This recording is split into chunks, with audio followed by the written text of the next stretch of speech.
The sky darkened over New York City at exactly 2:17 p.m. on a Tuesday. It wasn't clouds. It wasn't an eclipse. It was them.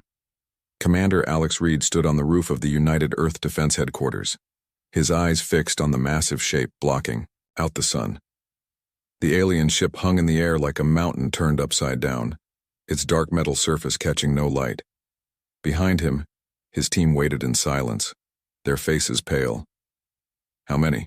Alex asked, his voice steady despite the fear twisting his gut. Lieutenant Davis checked the readings on her tablet.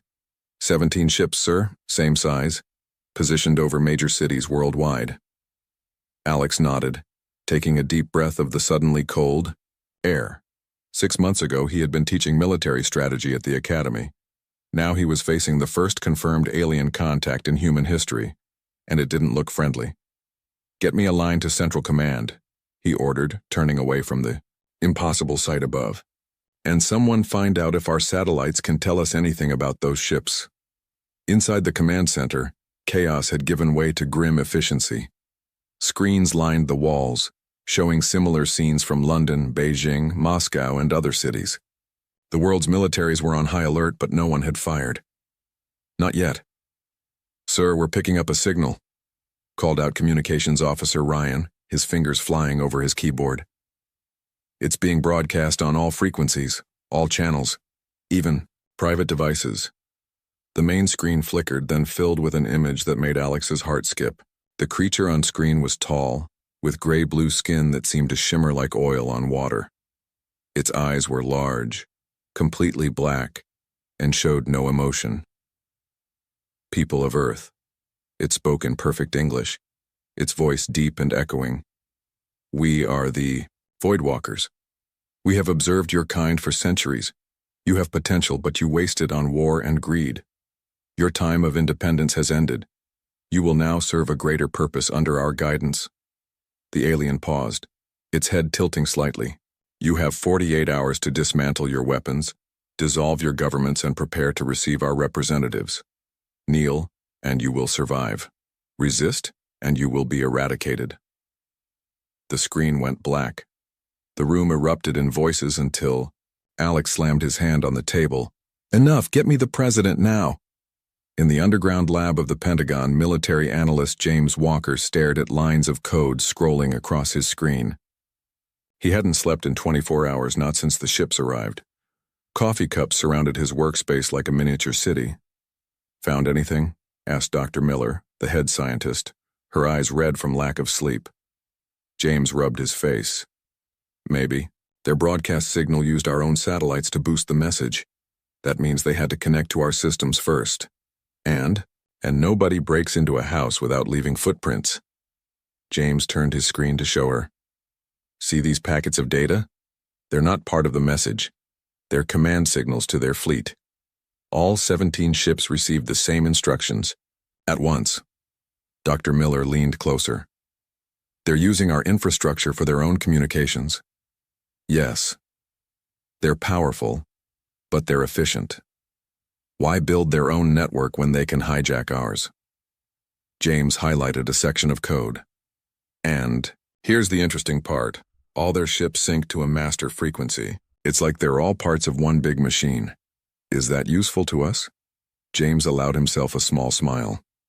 "If we can disrupt that sync, we might be able to throw a wrench in their plans. I need a team and access to all radio telescopes we can control." The emergency United Nations session was the shortest in history.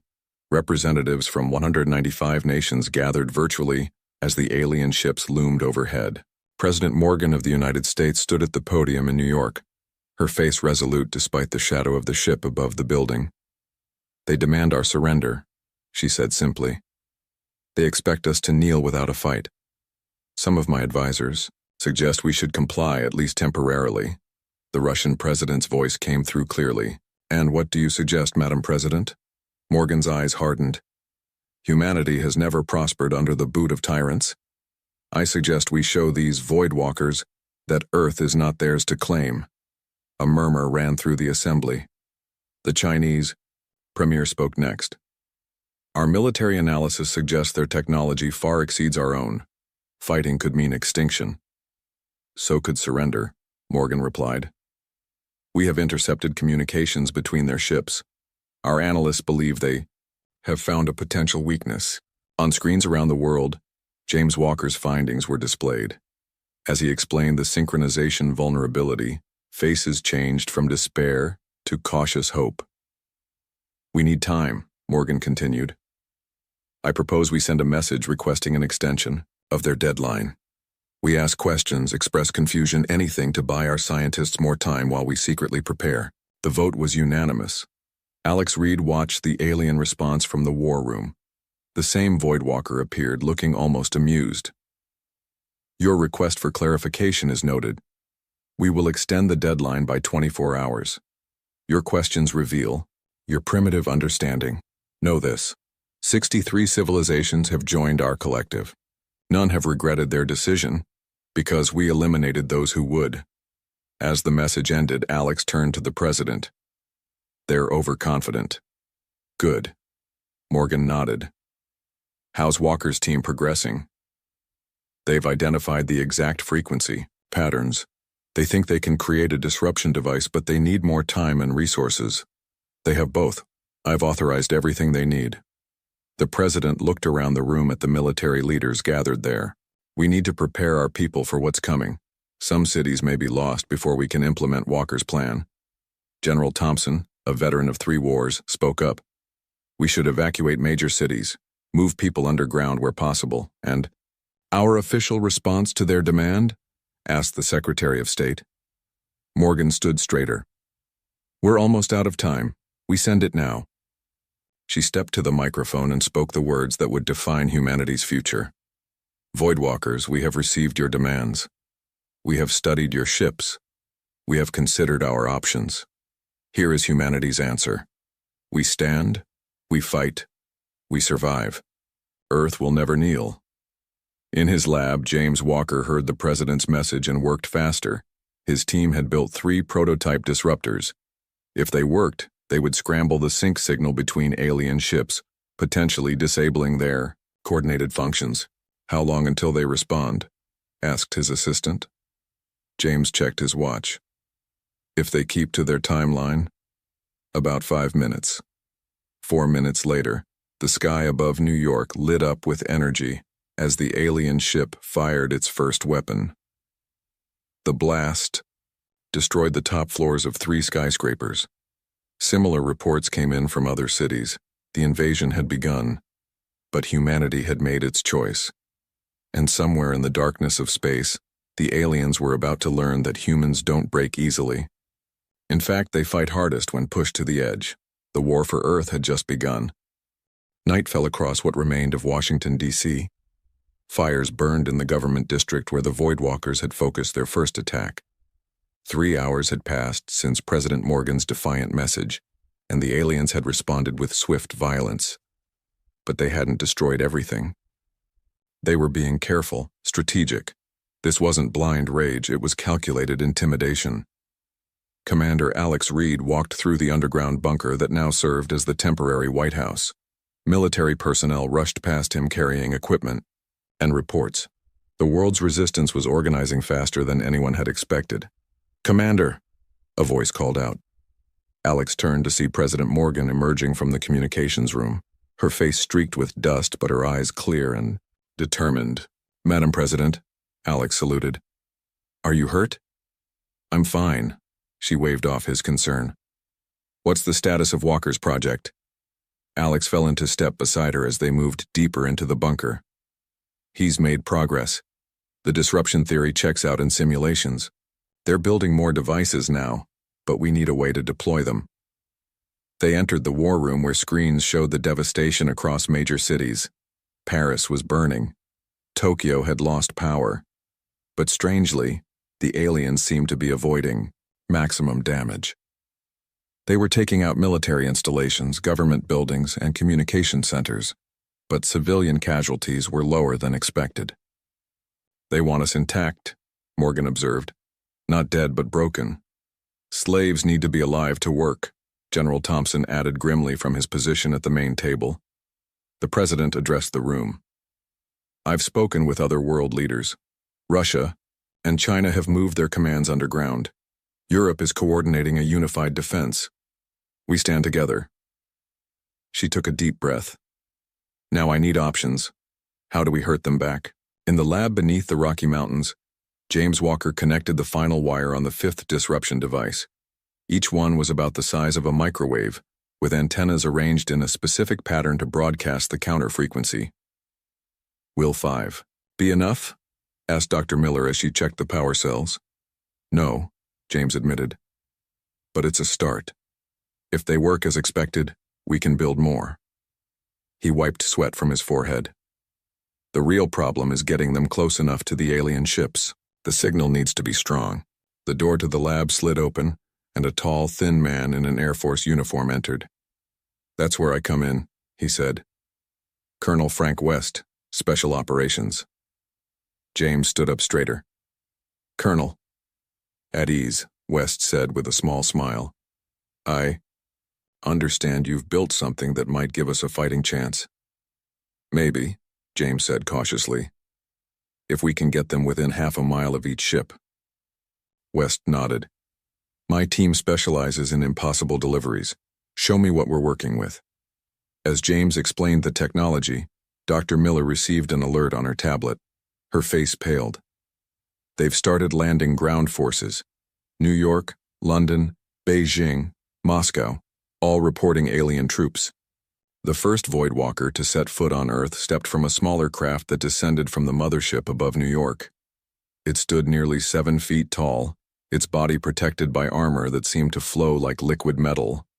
5 more followed, each carrying weapons that hummed with energy. A small group of human soldiers had established a barricade nearby, ordered to observe but not engage. Lieutenant Davis peered through binoculars, reporting back to Commander Reed via a secure line. They're moving toward the financial district, she whispered. 6 of them, sir. They seem to be scanning buildings. Stay hidden, Alex ordered through the comm. Do not engage unless directly threatened. But the Voidwalkers weren't interested in fighting. Not yet.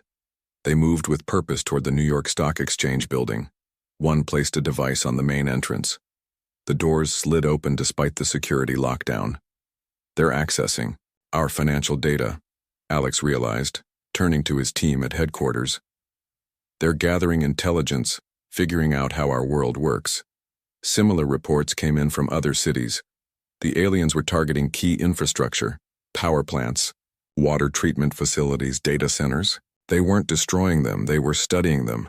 They're planning for occupation, President Morgan said when Alex reported this pattern. Not extinction. That gives us time, Alex replied.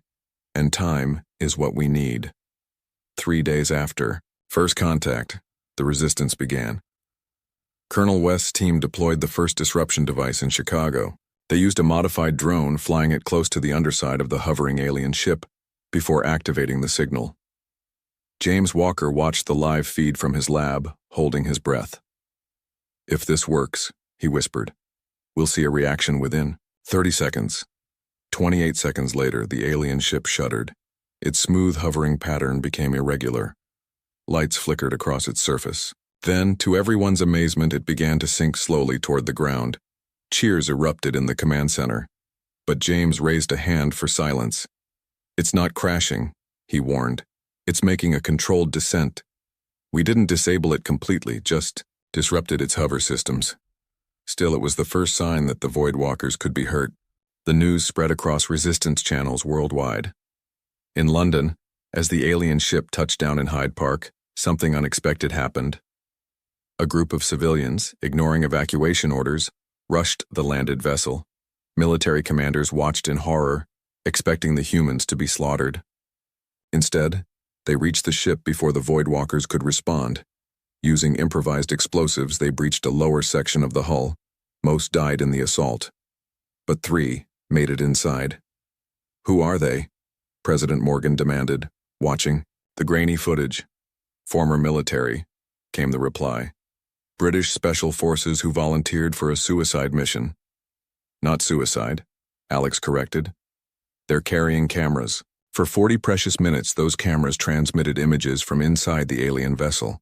Corridors of flowing metal, control systems that responded to touch, and most importantly, voidwalkers without their armor. The aliens were physically weaker than humans had expected. Their superiority lay in their technology, not their bodies. When the transmission finally cut off, the command center was silent. Then General Thompson spoke what everyone was thinking: they can be killed. James Walker studied the footage obsessively. "Look at their technology," he told Dr. Miller. "It's all connected. The ship responds to them like it's alive." "Some kind of neural interface," she suggested. "Exactly. And if they need to sync with their ships..." He looked up, eyes wide with realization. "We don't just need to disrupt ship-to-ship communication. We need to disrupt their connection to their own technology." As he spoke, reports came in of another alien landing, this time at a major technology research center in Japan. The Voidwalkers were gathering Earth's most advanced tech. "They're not just studying us," James realized. "They're looking for something specific." President Morgan received the news with grim determination. "Then we need to find it first. Whatever they want, we need to either destroy it or use it against them." The resistance was growing stronger. Underground networks formed as people shared information and resources. Humanity was adapting, learning to fight an enemy they barely understood. Cities burned, but hope hadn't died. And somewhere in England, a captured alien ship held secrets that might turn the tide of war. 2 weeks after the Voidwalkers arrived, Earth was a different world. Major cities stood partially destroyed, with alien patrols moving through streets once filled with human life. But the invaders had not won yet. Not by far. Deep in the mountains of Colorado, Commander Alex Reed looked at a map showing resistance cells across the globe. Thousands of blinking lights represented groups fighting back against the alien occupation. "Operation Defiance is ready," he told President Morgan, who had aged years in mere days. "Walker's disruption technology has been distributed to every major resistance hub." Morgan nodded, the weight of humanity's survival heavy on her shoulders. "What's the success rate in testing?" 87%, Alex replied. "The devices work, Madam President. When activated simultaneously, they should create enough interference to disable their ship's systems for approximately 15 minutes. 15 minutes to change the course of human history," she said quietly. "Let's make them count." Engineer Tom Rogers had never considered himself a hero. Before the invasion, he had been working on clean energy systems for a small tech company. Now he was putting the finishing touches on what might be humanity's most important weapon. "The sync disruptors are brilliant," he told James Walker as they worked side by side in the underground facility. "But I've been thinking, what if we could do more than just disrupt their signals? What if we could hijack them?" James looked up from his computer. "Hijack? You mean take control of their systems?" Tom nodded excitedly. "The footage from inside their ship shows they use some kind of neural interface. Their tech responds to them. But it's still technology, signals, frequencies, code. And code can be hacked," James finished, understanding dawning on his face. "What do you need?" "Time," Tom said grimly. "Which is the one thing we don't have." The alarm sounded before James could respond. Red lights flashed throughout the facility. The Voidwalkers had found them. The attack on the mountain facility was swift and precise. Alien craft smaller than the motherships, fighters the humans called them, blasted through the outer defenses. Troops poured in through the breach, their liquid metal armor flowing around them as they moved. "Evacuate all personnel through the emergency tunnels," Alex ordered over the comm system. "Priority 1 is getting Walker and Rogers out with their research." He grabbed his rifle and joined a group of soldiers forming a defensive position. The aliens moved with frightening efficiency, their weapons firing bursts of energy that melted through concrete walls, but the humans had been preparing. As the first Voidwalker turned the corner, Alex activated one of the disruption devices. The alien's armor suddenly froze, becoming rigid and heavy. Without its technology functioning properly, the creature stumbled, vulnerable for crucial seconds, long, enough for human bullets to find the weak spots beneath. "They work!" a soldier shouted. "The disruptors work against their armor, too." Hope surged through the defenders. For every human that fell, they took down 3 aliens. It wasn't enough to win this battle, but it proved something vital. The Void Walkers could be fought. They could be beaten. Dr. Miller led James and Tom through the escape tunnels, carrying hard drives containing all their research. Behind them, the sounds of battle echoed through the mountain. "We need to get to the backup facility in Nevada," she said, her voice steady despite the chaos. "President Morgan is waiting there with the prototype." "What prototype?" James asked, breathing hard as they ran. "The one built from parts taken from the captured ship in London," she replied. "It's what the Void Walkers have been searching for, why they hit our facility so hard." As they emerged from the tunnel exit hidden among trees, a military helicopter waited, rotors already spinning. Colonel West waved them in urgently. "Did Alex make it out?" James asked as they lifted off. West's grim expression answered before his words did. Commander Reed stayed behind to ensure the evacuation. His last transmission said to proceed with Operation Defiance no matter what. The Nevada facility was smaller but better hidden. President Morgan greeted them personally when they arrived, her eyes red but determined. Commander Reed's sacrifice will not be in vain, she told them. "We've received confirmation the attack on your facility wasn't isolated. They've struck at every major resistance center we know about." "They're scared," Tom said suddenly. Everyone turned to look at him. "Think about it. Why commit so many resources to wiping us out now?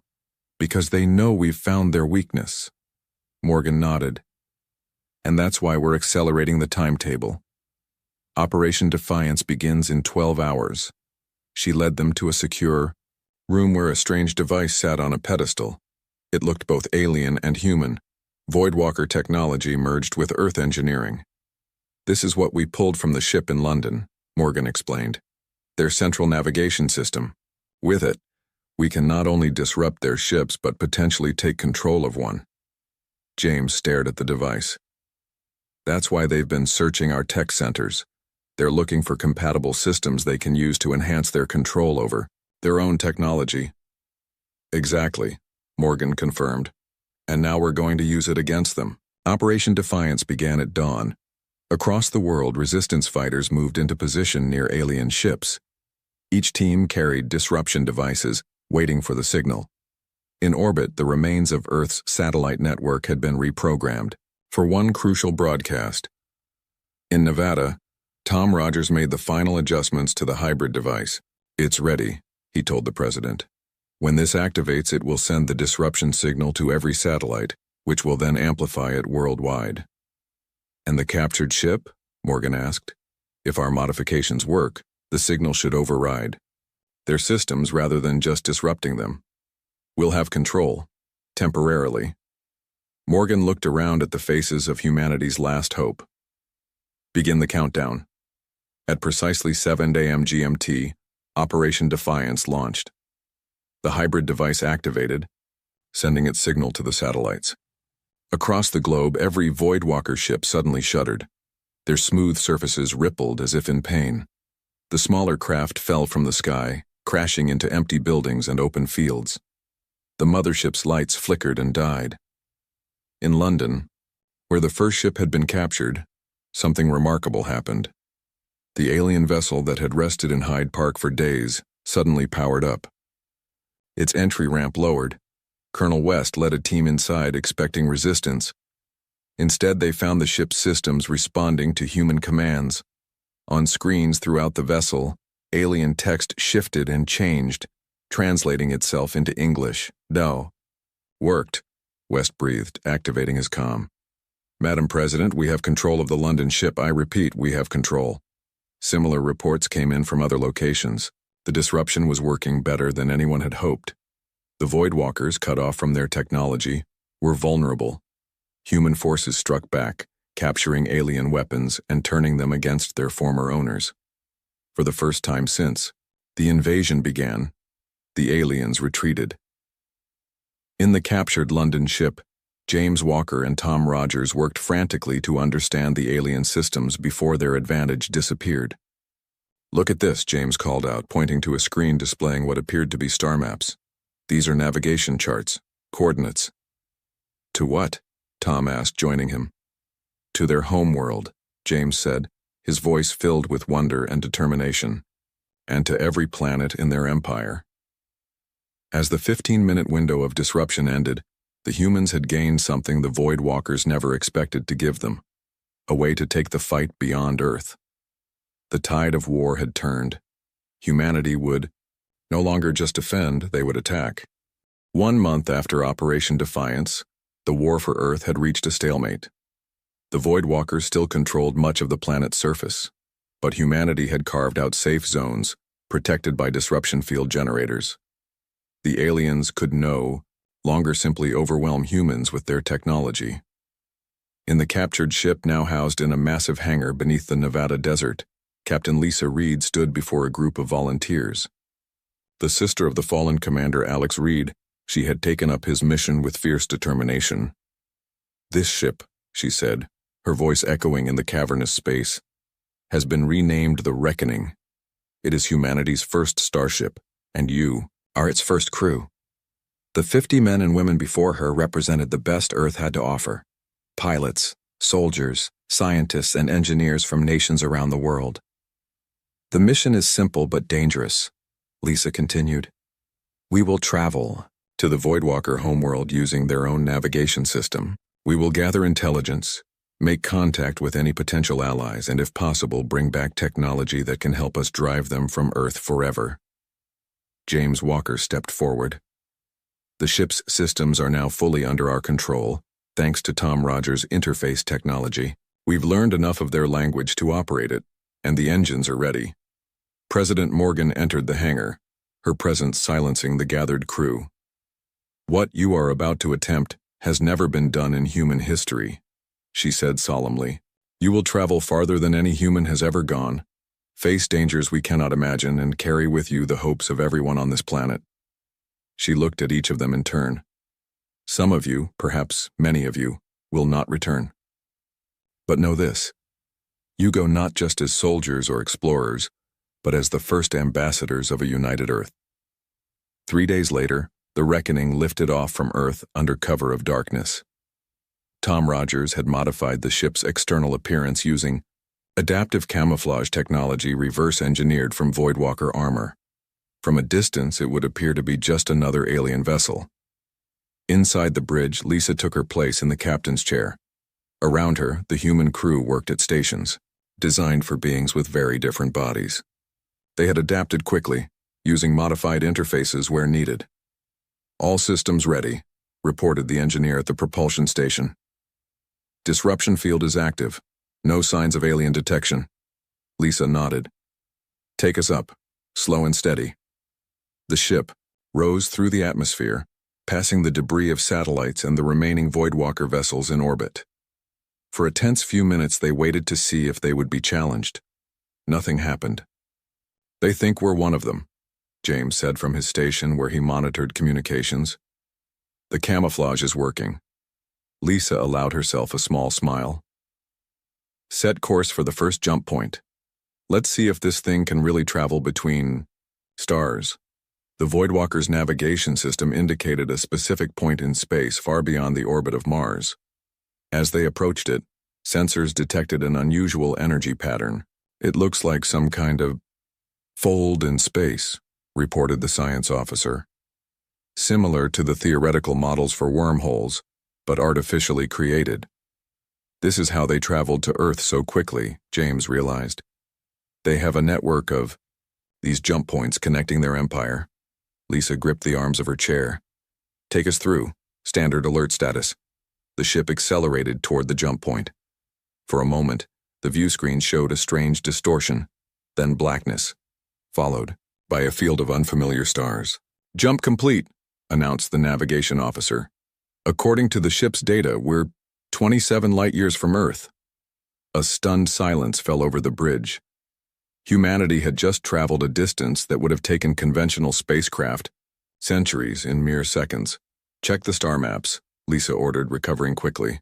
How many more jumps to the Voidwalker homeworld? 3, came the reply. But there's something else. The navigation system shows dozens of other inhabited worlds connected by this network. Some are marked differently from others. James studied the data closely. I think the ones marked in red are conquered worlds, planets like Earth that have been absorbed into their empire. And the others? Lisa asked. Possibly allies, or maybe future targets. The second jump brought them to a system with 3 habitable planets. The ship's database identified them as part of the Voidwalker Empire for over 200 years. Should investigate, suggested Dr. Miller, who had insisted on joining the mission. This could be our chance to understand what happens to worlds after the Voidwalkers take over. Lisa considered the risk. We'll maintain orbit around the outermost planet. Passive scans only. I don't want to alert anyone to our presence. The scans revealed something unexpected. The planets were heavily industrialized with massive mining operations and manufacturing centers, but the biological readings showed diverse species, not just Voidwalkers. They're using these worlds as factory planets, James said, as he analyzed the data. And those readings suggest slave labor. Dr. Miller pointed to another set of readings. Look at these transmission patterns. The planets are communicating with each other, but on frequencies hidden from the main Voidwalker network. An underground resistance, Lisa realized, even after centuries of occupation. The decision was made quickly. Lisa authorized a small team to take one of the ship's shuttles to the surface, disguised as a routine Voidwalker patrol. James volunteered to lead it. On the surface of the third planet, James and his team made contact with the resistance. The beings they met were physically different from humans, 6-limbed with iridescent skin. But the look in their eyes was achingly familiar. Determination, defiance, and hope, nearly extinguished but still burning. Their leader called himself Traz. You are not Voidwalkers, he said when they revealed themselves. What manner of beings are you?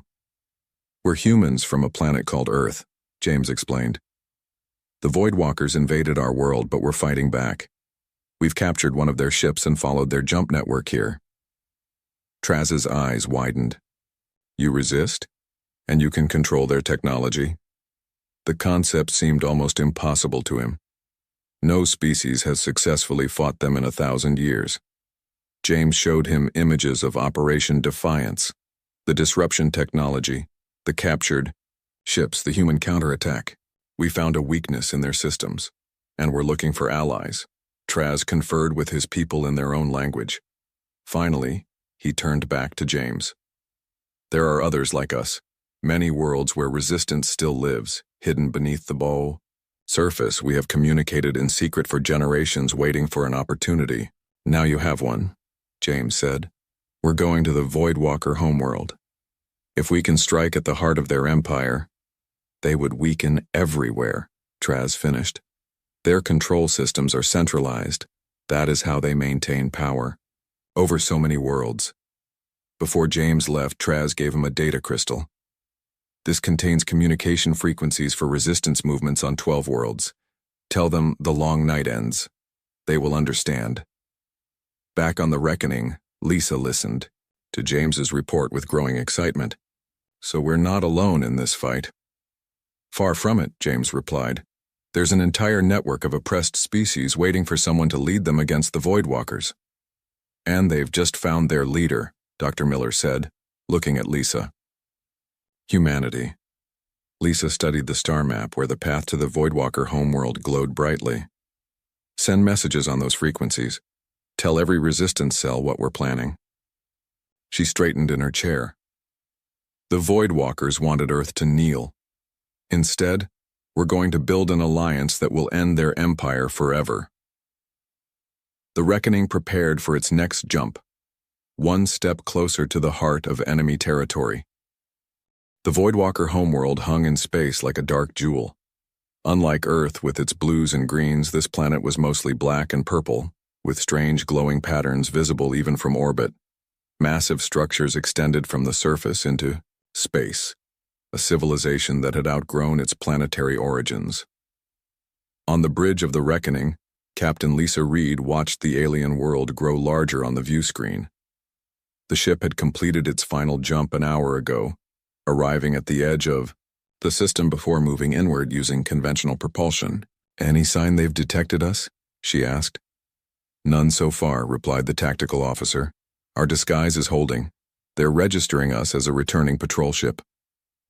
Next to Lisa, James Walker studied the incoming data with growing excitement. There's more activity here than I expected. Hundreds of ships moving in and out. This isn't just their homeworld, it's the center of their entire empire. Dr. Miller joined them, pointing to a specific reading. Look at that energy signature. It's consistent with what we saw at the jump points, but much stronger. I think their whole network is controlled from here. Lisa nodded. Which means if we can disrupt it, we could cut off their entire empire, James finished.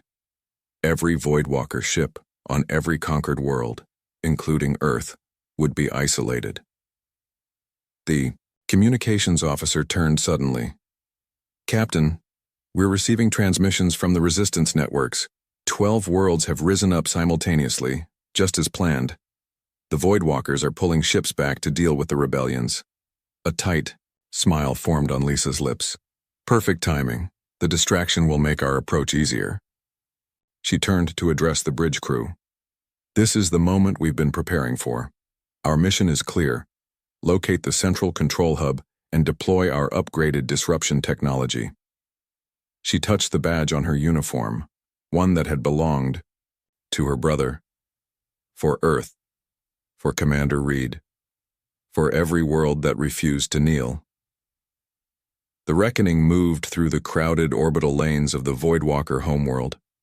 Traffic control directed them to a docking station near one of the massive space elevators. As they approached, the crew held their breath, knowing discovery would mean instant destruction. Docking procedure initiated, reported the helmsman. Their automated systems are taking control. Let them, Lisa ordered. Maintain our disguise, until we're secure. The ship settled into a massive docking bay alongside dozens of similar vessels. Through the viewports they could see Voidwalkers moving about, unaware that their enemies had arrived at the heart of their empire. Security teams, prepare for deployment, Lisa commanded. Science team, pinpoint the location of the central control hub. We'll have a limited window once we begin. James studied the data flowing through the ship's systems. Now that they were connected to the main network, they could access far more information. I've found it, he said after several tense minutes. The control hub is located in the central tower. It's heavily guarded, but what? Lisa prompted. But they never expected anyone to reach this far. Their security is focused outward, not inward. Tom Rogers, who had spent the journey refining his interface technology, spoke up. I've completed the final modifications to our disruptors. Instead of simply jamming their systems, these will inject a virus into their network. One that will spread to every connected ship and installation. How long until it takes effect? Lisa asked. Once deployed? Minutes. But someone has to physically reach the central hub. Lisa's expression hardened. Then that's what we'll do. The infiltration team consisted of 12 humans wearing modified Voidwalker armor. The liquid metal flowed around them uncomfortably, but it provided perfect camouflage. Lisa led them through the vast structure, following James's directions transmitted from the ship. 2 levels up, his voice came through their earpieces. There should be a main transport tube.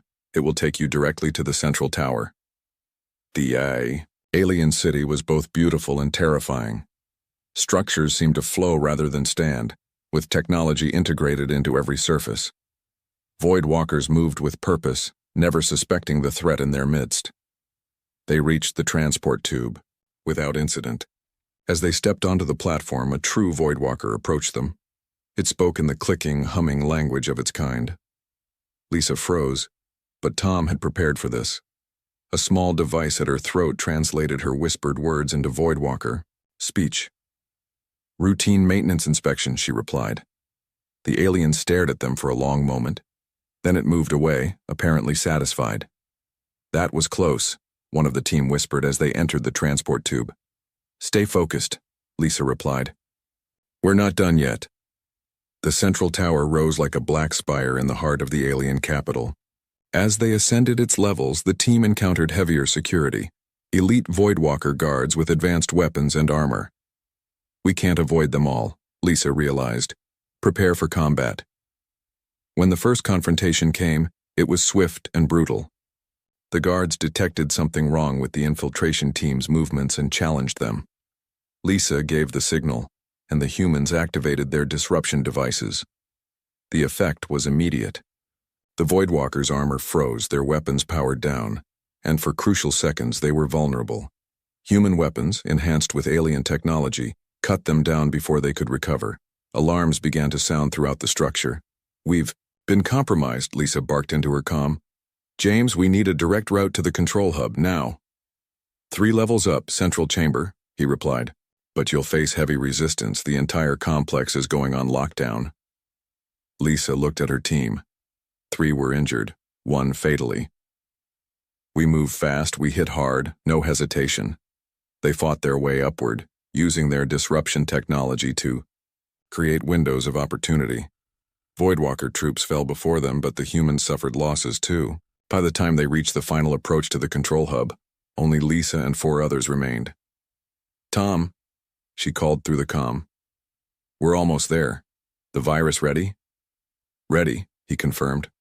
"Just get it into any console in the main control room." The doors to the control hub were sealed. One of the team placed explosive charges while the others prepared for a final push. "On my mark," Lisa said. "Weapons ready. 3, 2, 1. The doors blew inward. The humans charged through the smoke, disruption fields at maximum strength. Inside, a dozen Voidwalkers worked at strange, flowing consoles that seemed alive with energy. At the center stood one larger than the rest, clearly a leader. The leader spoke, and to everyone's surprise, it was in perfect English.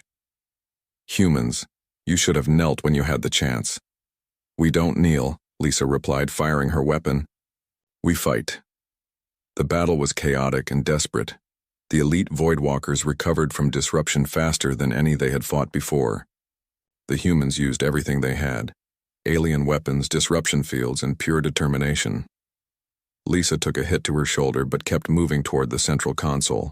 One by one, her teammates fell, buying her the seconds she needed. When she reached the console, she slammed Tom's device onto its surface. The Voidwalker leader lunged for her, but it was too late. The device activated, sending the virus surging through the network. The console flickered, then glowed bright red. Throughout the room, systems began to fail. "What have you done?" the leader demanded. Lisa smiled through her pain. "We've burned your empire to dust." On the reckoning, James watched as the virus spread through the Voidwalker network. Jump points across the galaxy began to collapse. Control signals to occupied worlds, including Earth, went silent. The entire empire, built over thousands of years, unraveled in minutes. "Captain Reed," he called through the comm. "The virus is working. Their entire network is collapsing. What's your status?" Static answered him. Then faintly, "Mission accomplished. Get our people home." "Lisa, we're coming for you." "No." Her voice came stronger now. "I've set the central hub to overload. The entire planet's defense grid is about to fail. Get the ship out of here and tell Earth we won." James wanted to argue, but he knew she was right. "Understood, Captain. Your brother would be proud." As the Reckoning broke free from its docking bay, the Voidwalker defenses began to fire randomly. Their coordination lost. Behind them, the massive central tower glowed with building energy. The ship made an emergency jump just as the explosion began, a chain reaction that would sweep across the Voidwalker homeworld. 1 month later, President Morgan addressed the people of Earth. The Voidwalker ships had fallen silent, their troops in disarray. Without the central network, they had become isolated units that could be defeated one by one. "Today we remember the brave crew of the Reckoning," she said solemnly. "They took our fight to the stars and struck a blow for freedom, not just for Earth, but for countless worlds across the galaxy." She gestured to the representatives standing beside her, beings from a dozen different planets who had arrived in ships of their own design. The Voidwalkers told humanity to kneel. Instead, we rose up. We fought. and we have forged new bonds with civilizations we never knew existed. Today marks not just our victory, but the beginning of humanity's true place among the stars. High, above Earth, the Reckoning, now commanded by James Walker, prepared for its next mission. Not for war this time, but for exploration. The stars beckoned, full of both danger and promise. And humanity, having refused to kneel, now stood taller than ever before. The old warship hung in space like a tired warrior refusing to lay down his sword. Its hull, scarred from 3 decades of service, still gleamed under the distant sunlight. The U.S. Defiant was the last of her kind, a nuclear-powered vessel in an age of antimatter drives and quantum engines. Captain James Miller stood at the observation deck of the orbital station, his weathered hands clasped behind his back as he watched his ship. Tomorrow, they would start taking her apart. The order had come down from Fleet Command: decommission the outdated vessel and sell her for scrap. The thought made his stomach turn. "Still brooding, Captain." A friendly voice broke through his thoughts. Miller turned to find Admiral Peters walking toward him, her pristine white uniform a stark contrast to the practical black duty uniform he wore. "Just saying goodbye," Miller replied, turning back to the window. 30 years of service, and they're going to tear her apart like she's nothing. The Admiral stood beside him, her reflection showing in the reinforced glass. "Times change, James. The new Stellar-class ships can outrun, outgun, and outmaneuver anything we had in the past. Progress marches on." Miller's jaw tightened. Those fancy new ships break down if someone looks at them wrong. The Defiance never failed us. Not once. The maintenance costs alone, Peters began, are nothing compared to what we spend recalibrating antimatter containment fields every 6 months, Miller cut in. He'd had this argument too many times in the past year. "She's reliable, Admiral. In 30 years, we've never had a critical system failure. Can your new ships say the same?" Peters sighed. "The decision's been made, James. I'm sorry." Before Miller could respond, a young officer burst onto the observation deck, his face flushed from running. "Captain, Admiral, you need to see this." They followed the officer to the station's command center. The large room hummed with activity, officers and technicians moving between stations with purpose. Lieutenant Robert Kane, the station's sensor officer, waved them over to his console. "We picked this up 20 minutes ago," Kane said, pulling up a display. "It's like nothing I've ever seen." Miller leaned in, studying the readout. A strange signal pulsed across the screen, its pattern unlike anything in their database. "Where's it coming from?" "That's the thing," Kane replied, bringing up a star chart. "It's coming from the edge of the Kuiper Belt. But here's where it gets weird. None of our modern sensors can get a clear reading. They're too sensitive, too advanced. The signal keeps overwhelming them." "Then how did you detect it?" Peters asked. Kane smiled. "Pure luck. I was running a diagnostic on some old equipment. The Defiant's primary sensor array was still linked to our systems. Its older, more robust technology could handle the signal without overloading."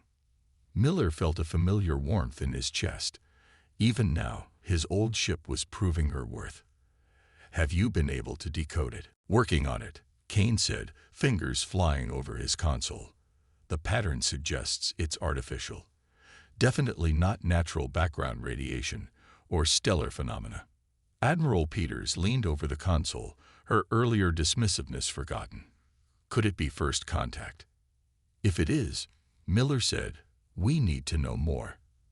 And right now, the only ship with sensors that can study this signal is scheduled for the scrapyard." Peters met his eyes, understanding passing between them. She straightened up, smoothing her uniform. "I'll make some calls." "But James," she fixed him with a stern look, "don't get your hopes up. This might be nothing." Miller nodded, but inside, his mind was already racing. He knew his ship, knew what she could do. If there was something out there, something that their modern technology couldn't handle, the Defiant might be their only option. The next 12 hours passed in a blur of activity.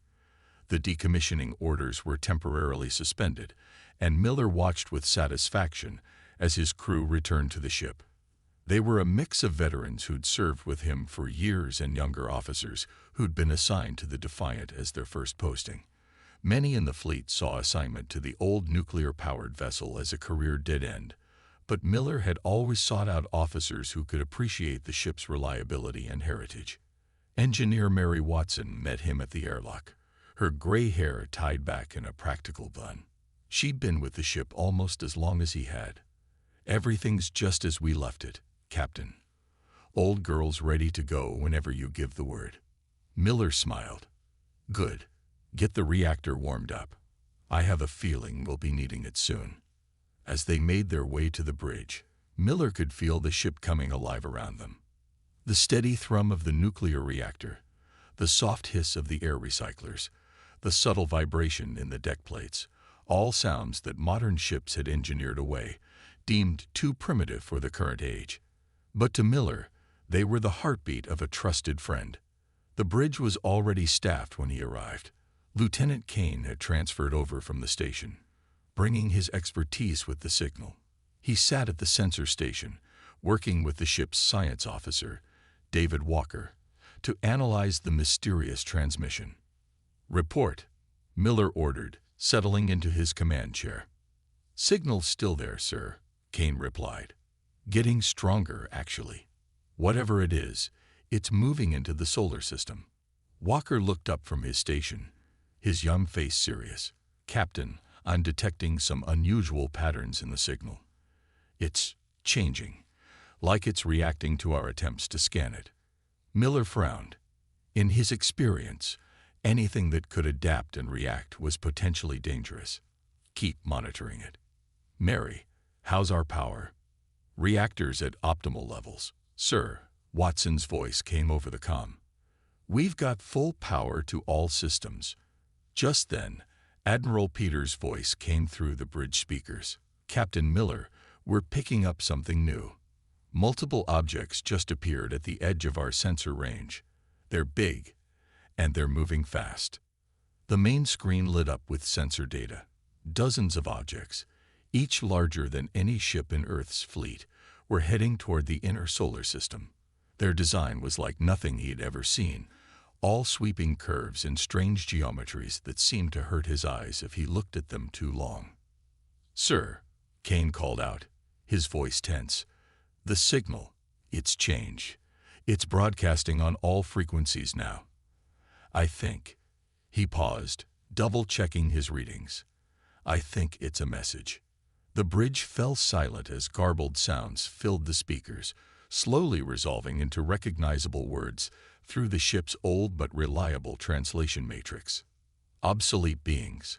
Primitive technology. Your existence offends us. Prepare for extinction." Miller's hands gripped his armrests as he watched more ships appear on the screen. Humanity's first contact with alien life, and it was anything but peaceful. He could already imagine the panic spreading through the fleet as the news reached Earth. But as he sat there, watching the alien armada approach on his ship's primitive sensors, a plan began to form in his mind. The aliens had called them obsolete, primitive. Maybe that would be their advantage. "Send word to Fleet Command," he ordered, his voice steady. "The U.S. Defiant stands ready to defend Earth. And someone tell Admiral Peters." He allowed himself a small smile. She might want to hold off on those decommissioning orders. The old warship hung in space, its nuclear heart beating strong and steady as it prepared to face an enemy that saw it as nothing more than an outdated relic. But Captain Miller knew better. Sometimes, the old ways were the best ways. And before this was over, he would prove just how dangerous obsolete technology could be. Miller straightened in his chair. "Show me." The alien ships moved through space like dark clouds before a storm. Earth's defense fleet scrambled to respond, their antimatter drives pushing them to speeds the old Defiant could never match. Captain Miller watched from his bridge as the sleek modern vessels took up defensive positions, their quantum shields humming with enough power to stop a small moon. Quite a show they're putting on. Engineer Watson commented over the comm. She'd been monitoring the energy readings from engineering. All those fancy ships burning fuel like there's no tomorrow. Miller nodded, though she couldn't see him. The new ships were impressive, he had to admit. Each one carried enough firepower to level a continent. But something about this situation made him uneasy. It seemed too easy, too straightforward. "Lieutenant Kane, any changes in the alien signal?" he asked. "No, sir." Still broadcasting the same message. "But," Kane paused, adjusting something on his console. "There's something else buried in the transmission. Some kind of carrier wave that our old systems can detect, but the modern sensors seem to miss completely." Before Miller could respond, the main screen lit up with a priority transmission from Fleet Command. Admiral Peters appeared, her face tense. "Captain, we're picking up massive energy buildups from the alien fleet. They're preparing to engage. All ships are ordered to battle stations." "Understood, Admiral. What are our orders?" "Stay back and observe," Peters replied. "Your ship's too valuable to risk in direct combat." Miller wanted to argue, but he held his tongue. Something still felt wrong about this whole situation. "Acknowledged. Defiant will maintain safe distance and monitor the situation." The screen went dark, and Miller turned to his crew. "Battle stations. I want everyone ready for anything." The aliens struck first.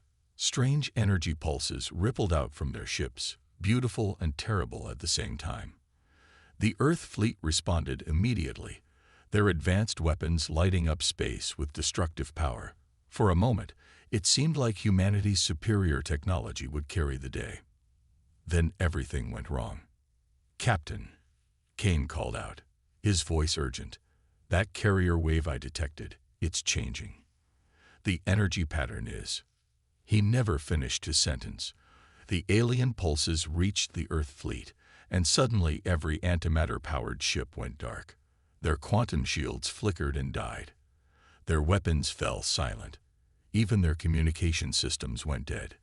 "My God," Miller whispered, watching Earth's mighty fleet drift helplessly in space. They knew. They knew exactly how to disable our technology. "Sir," Watson's voice came through, steady despite the crisis. "I'm analyzing the alien weapon. It's some kind of quantum disruption field. It's targeting the antimatter containment system specifically.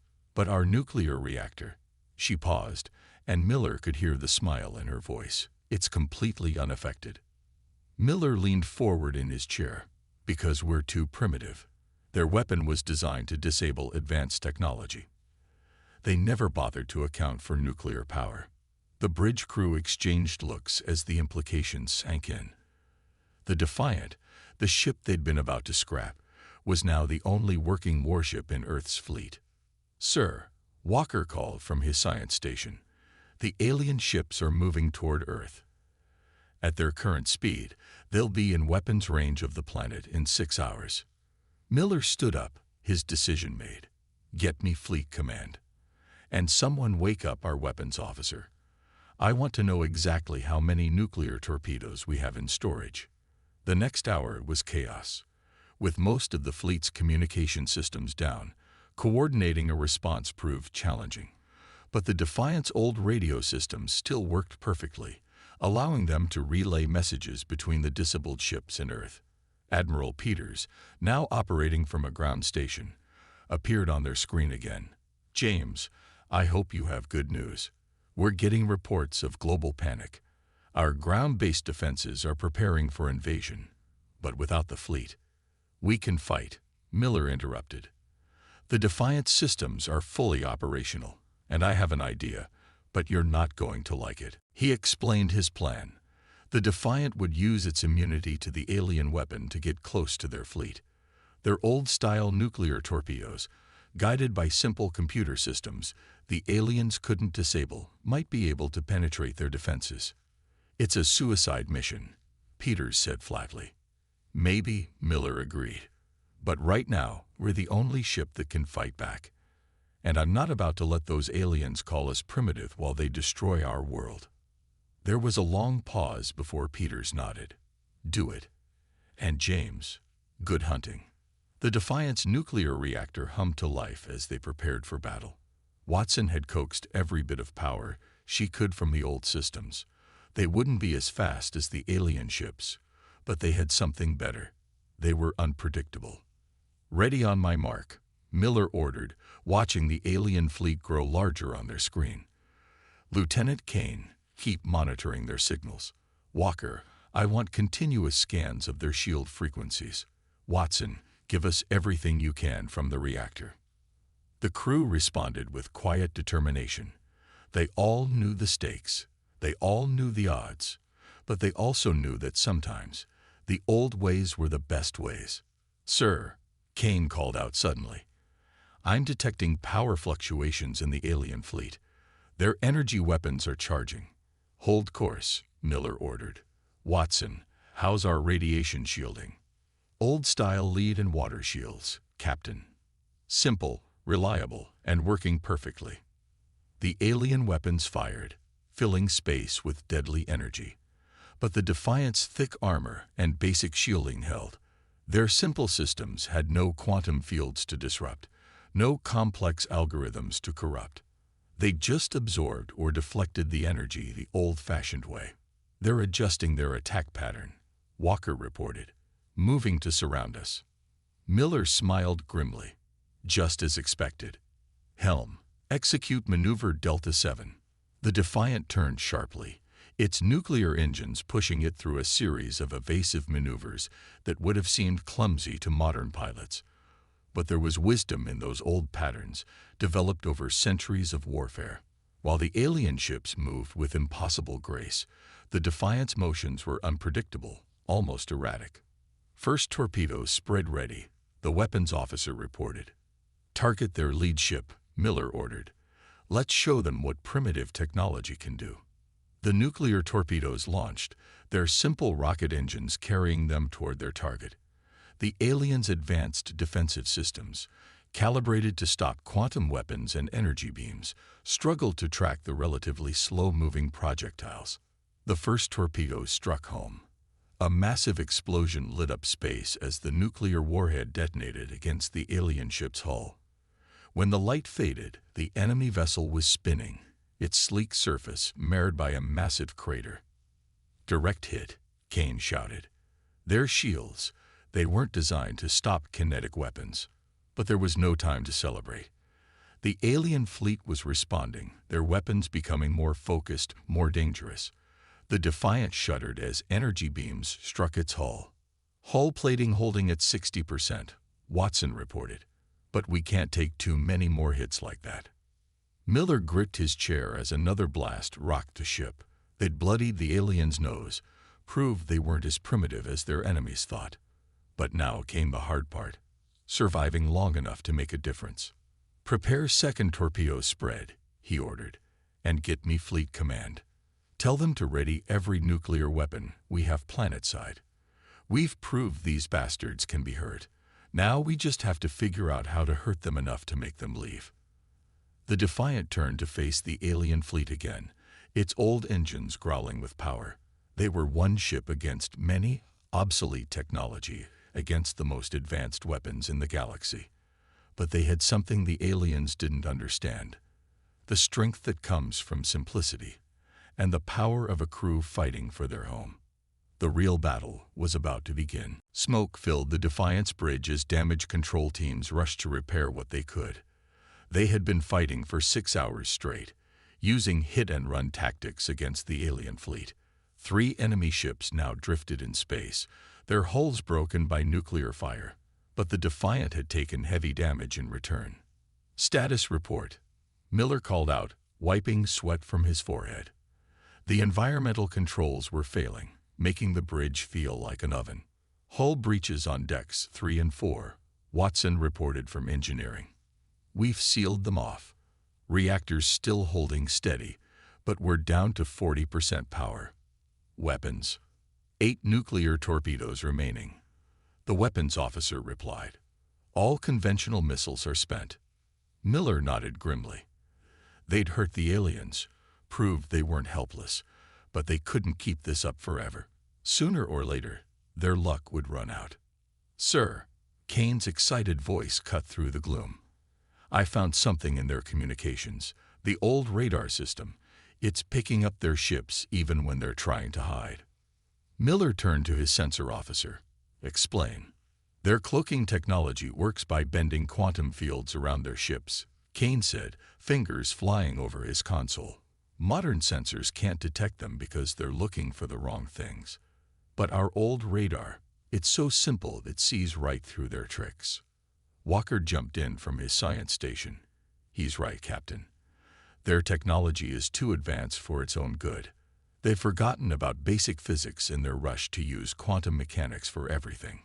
A plan began to form in Miller's mind. "Watson, can you boost power to the radar systems?" "Already on it, sir. Rerouting power from non-essential systems now." The main screen flickered to life, showing a clear view of the battlefield. Hidden alien ships appeared as bright dots on the radar display, their positions revealed by technology they had dismissed as primitive. "Send this data to Earth," Miller ordered. "Every old radar installation we have needs to be activated. And get me Admiral Peters." The Admiral's face appeared on screen moments later. She looked tired but determined.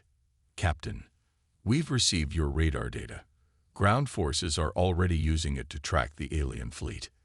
"Good. But we need more than that. The Defiant can't keep fighting alone." Peters nodded. "Agreed. We've been working on something. Those disabled ships in orbit, we're retrofitting them with nuclear power cores from our old submarine fleet. It's not pretty, but it should get them moving again." Miller allowed himself a small smile.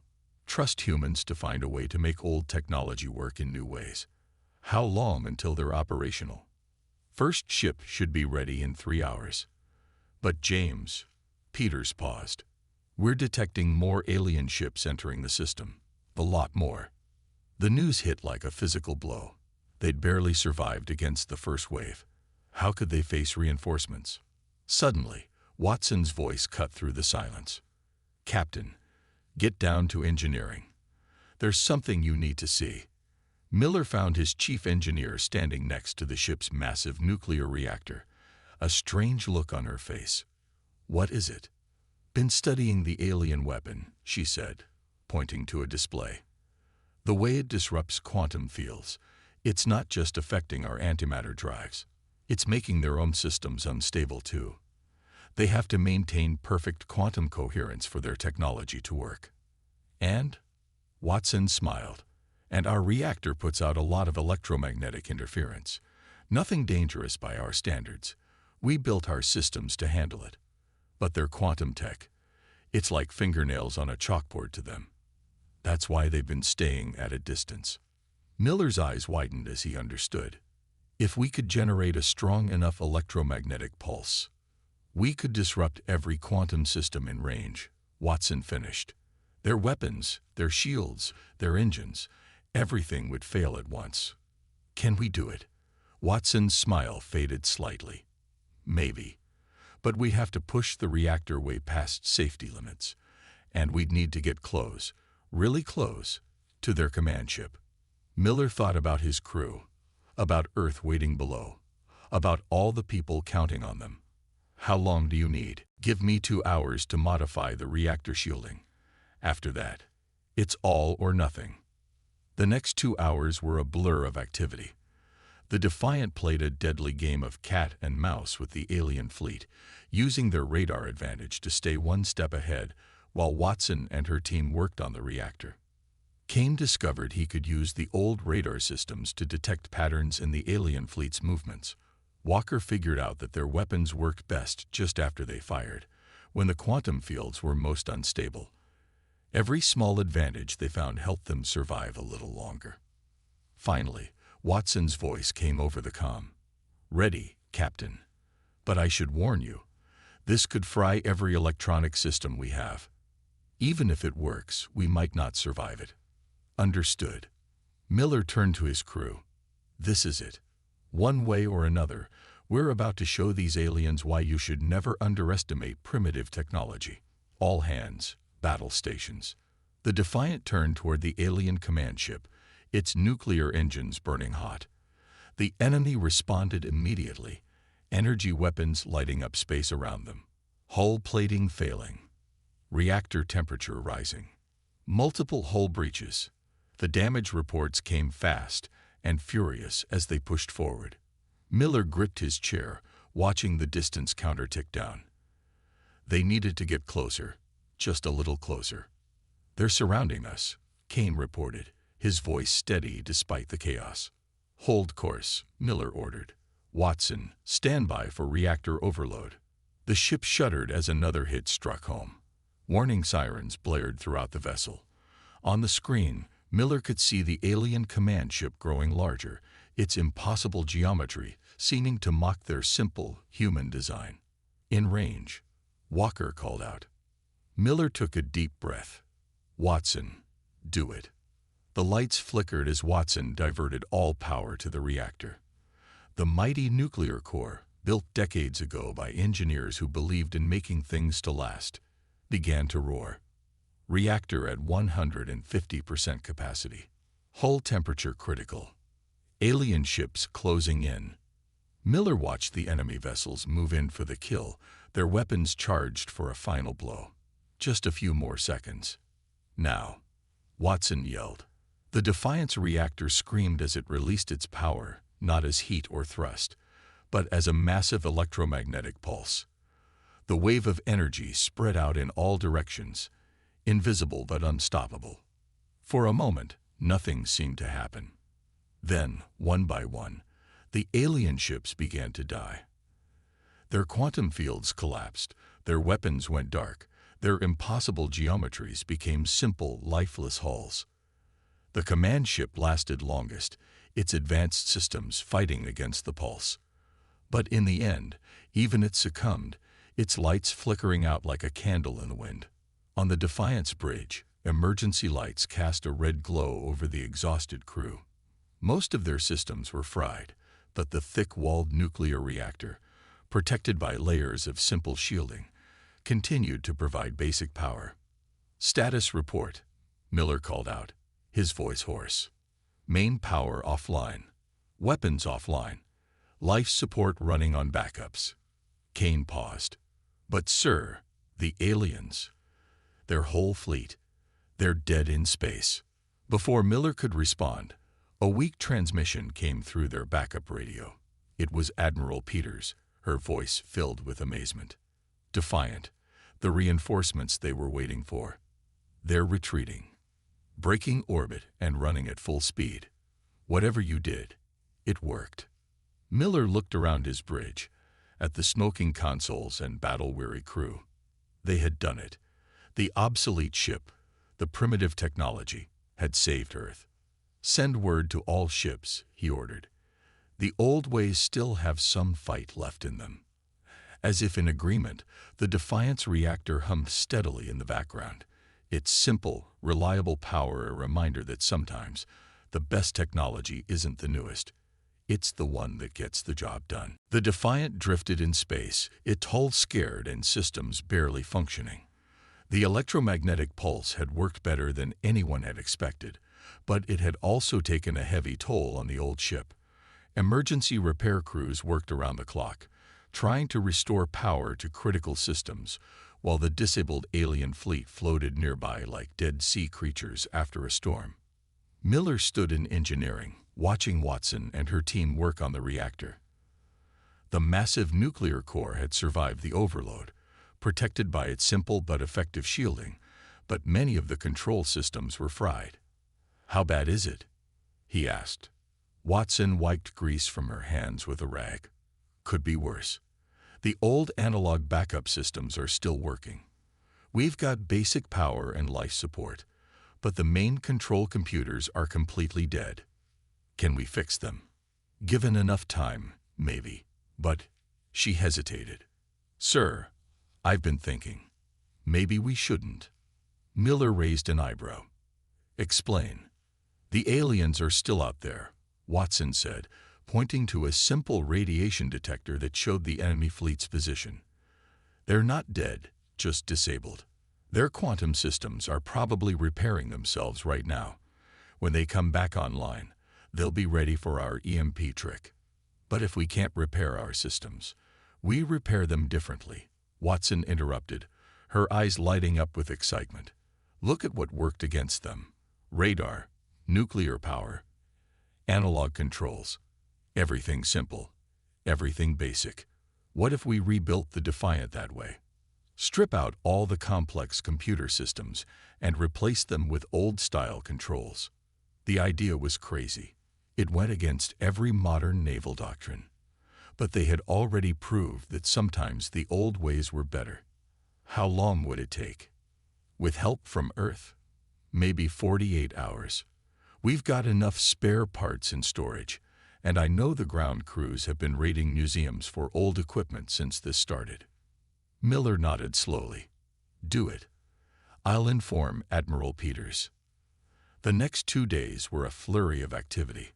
Earth sent up shuttles carrying equipment that hadn't seen use in decades, analog radar displays, manual fire control systems, even old-style radio equipment. The Defiant's bridge was transformed, modern touchscreens replaced with physical switches and dials. Kane spent hours learning to read the new radar displays, his fingers tracing patterns on the phosphorescent screen. It's amazing, he told Miller during a break. You can actually see things better this way. No computer interpretation, no filters. Just raw data. Walker had made his own discoveries. Their quantum fields leave traces we couldn't detect before, he explained, pointing to patterns on an oscilloscope. The simpler our detection methods, the more obvious their technology becomes. It's like they forgot that complex things are built on simple foundations. Even the weapons systems were modified. The remaining nuclear torpedoes were fitted with basic guidance systems, controlled by mechanical computers that couldn't be disrupted by quantum interference. Admiral Peters visited the ship personally to inspect the changes. She stood on the bridge, looking at the transformed command center with a mix of awe and disbelief. It looks like something from an old war movie, she said. Miller smiled. Sometimes the old ways are the best ways, Peters finished. Yes, I'm starting to believe that. She turned serious. But we have a problem. Long-range sensors show more alien ships approaching. A lot more. And this time, they'll be ready for us. How many? At least 50 vessels, all bigger than the ones we faced before. They'll be here in less than 6 hours. Miller looked around his modified bridge. The Defiant was stronger now in some ways, weaker in others. But they had learned something valuable. The aliens' greatest strength was also their greatest weakness. Their technology was too advanced, too dependent on perfect quantum coherence. They had no fallback systems, no simple backups. What about the rest of the fleet? He asked. 6 ships have been retrofitted with nuclear power, Peters replied. Not pretty, but they work. We've stripped them down like the Defiant, replaced complex systems with simple ones. They're ready to fight. Miller nodded. It wasn't much of a fleet, but it was better than fighting alone. And the alien ships we disabled? Still dead in space. We've managed to capture 2 of them. Our scientists are studying their technology, but it's like trying to understand a computer by looking at quantum mechanics. They skipped too many steps in their development. That gave Miller an idea. The captured ships, are their quantum fields still intact? Yes, just dormant. Why? Miller smiled. Because I think I know how we can even the odds. The plan came together quickly. The disabled alien ships were towed into position, their dormant quantum fields still detectable by the Defiant's simple sensors. Walker had discovered that these fields could be destabilized by specific frequencies of electromagnetic radiation, frequencies that a nuclear reactor could produce quite easily. Think of it like a tuning fork, he explained to the combined fleet crews. Hit the right frequency, and everything that resonates with it will vibrate. The aliens built their entire technology on quantum fields that all resonate at the same frequencies. If we can disrupt those frequencies, we can take down their whole fleet at once, Watson finished. It was a desperate plan, but those were the only kind they had left. The modified Earth ships took up positions around the captured alien vessels, their nuclear reactors humming with power. The Defiant would lead the attack, using its more powerful reactor to trigger the cascade. All ships report ready, Kane announced as the alien reinforcements approached. The new radar systems tracked them clearly, showing their attack formation. Remember, Miller said to his crew, they think they know what we can do now. They'll be expecting another EMP. We have to make them think that's still our only trick. The alien fleet arrived exactly as predicted, their ships moving with impossible grace. Their first transmission was short and arrogant. Your primitive weapons cannot harm us twice. Surrender and die quickly. Miller smiled grimly. Let's show them how primitive we can be. All ships, execute Battle Plan Delta. The Earth fleet moved forward, seemingly attempting to close range for another EMP attack. The aliens responded exactly as expected, spreading out to surround them, while staying just outside the estimated pulse range. They're in position, Walker reported, watching his oscilloscope. Quantum field resonance is strong. Miller took a deep breath. This would either work perfectly or fail spectacularly. Watson, begin reactor sequence. The Defiant's nuclear core spun up, but instead of building to an EMP burst, it produced a carefully calibrated frequency of radiation. The captured alien ships, positioned like giant tuning forks in space, began to resonate. Quantum field destabilization at 10%. Walker called out. 20%. 30%. The alien fleet realized something was wrong, but too late. Their quantum fields were already sensing with the captured ships, the resonance spreading like ripples in a pond. Field destabilization at 50%. The cascade is starting. Space itself seemed to shiver as the quantum fields began to collapse. Alien ships twisted and distorted, their impossible geometries failing as their fundamental technology betrayed them. 70%. 80%. Miller watched on his simple radar display as the enemy fleet began to break apart. Ships lost power, weapons failed, and their perfect formation dissolved into chaos. Quantum cascade complete, Walker announced finally. Their entire fleet, they're just empty shells now. The bridge erupted in cheers, but Miller kept his eyes on the radar. The aliens had thought their quantum technology made them invincible. They had never considered that their disregard for simple physics would be their downfall. Admiral Peters' voice came over the radio, filled with pride and amazement. Well done, Defiant. I think you've just changed the course of human history. Miller looked around his bridge, at the old-style displays and simple controls that had helped them defeat an enemy far more advanced than themselves. Sometimes, he realized, moving forward meant remembering what you learned in the past. All ships, he ordered, let's go home. I think Earth's fleet needs a complete redesign, and I have some ideas about keeping things simple. 5 years had passed since the alien fleet's defeat. The Defiant floated in its new home, a specially built dock at the Space Naval Museum. Its battle-scarred hull had been preserved exactly as it was after the final fight, a testament to humanity's triumph over advanced technology. Captain Miller, now Admiral Miller, stood at the observation window, watching a group of students tour his old ship. The young faces pressed against the viewing glass, eager to see the vessel that had changed the course of human history. Still can't stay away, can you? A familiar voice asked.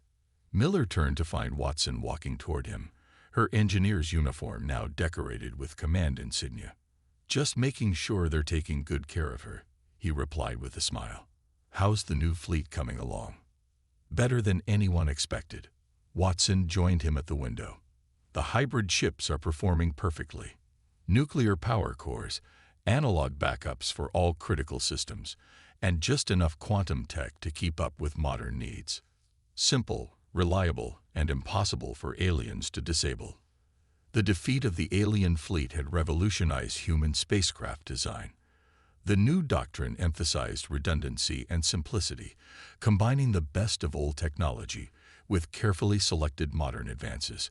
Every ship now carried both quantum and nuclear power systems, advanced computers alongside mechanical backups, and the defense grid.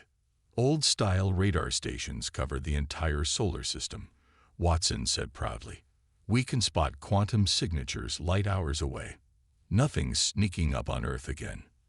They watched as the tour guide, a young officer, pointed out features of the Defiant to the students. The ship's simple design had become a model for military engineers across the world. Sometimes the best solution wasn't the most advanced one. Admiral Miller. The tour guide had spotted him. Would you mind speaking to the students? They're studying the Battle of Simple Victory. Miller raised an eyebrow at the name. Historians had a flair for dramatic titles, but he nodded and followed the guide to where 30 eager faces waited. Is it true the aliens never came back? One student asked immediately. They tried once, Miller replied.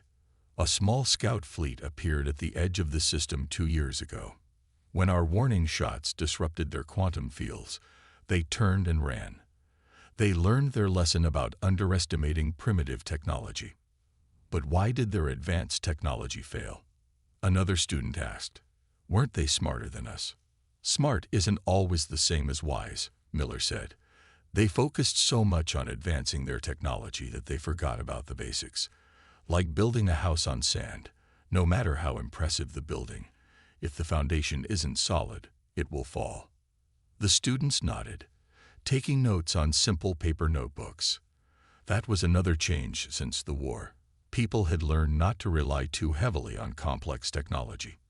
Computers were tools, not crutches. A soft beep from Watson's communicator interrupted the discussion. She checked it and turned to Miller with a serious expression. Sir, Fleet Command needs us. The deep space arrays picked up something.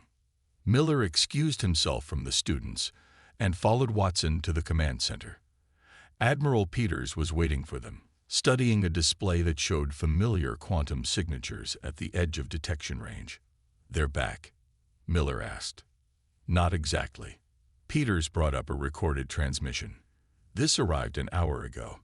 I think you'll want to hear it.